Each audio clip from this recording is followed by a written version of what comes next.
تجوید و قراءت اور لحن جلی و خفی۔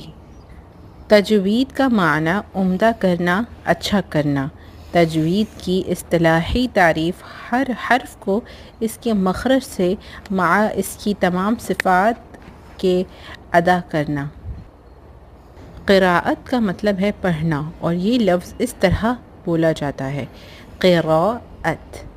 قرت یا کرت کہنا درست نہیں۔ بڑی اور نمایاں غلطی کو لحن جلی کہتے ہیں۔ یہ حرام ہے، اور یہ غلطیاں 4 طرح کی ہوتی ہیں: کسی حرف کی جگہ دوسرا حرف پڑھ دینا، مثلا قل کہو کی جگہ کل، کھاؤ، نصر مدد کی جگہ نصر، گدھ، خلق مخلوق کی جگہ حلق، سر منڈوانا۔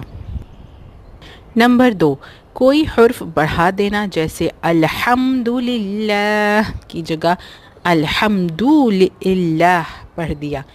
مخفف یعنی بغیر شد والے حرف کو مشدد یعنی شد کے ساتھ پڑھنا بھی اس میں شامل ہے۔ نمبر 3، کوئی حرف کم کر دینا، جیسے لم یولد کو لم یولد پڑھ دیا۔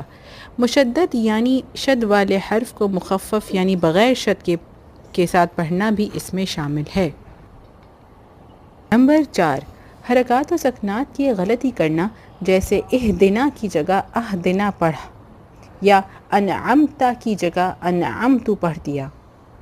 چھوٹی اور غیر نمایاں غلطی کو لحن خفی کہتے ہیں، اور یہ مکروہ ہے۔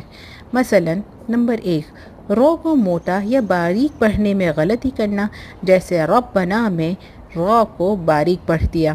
نمبر 2، لفظ اللہ کے لام کو موٹا یا باریک پڑھنے میں غلطی سے الا اللہ میں لفظ اللہ کے لام کو باریک پڑھ لیا۔ بسم اللہ میں لفظ اللہ کے لام کو پر پڑھ دیا۔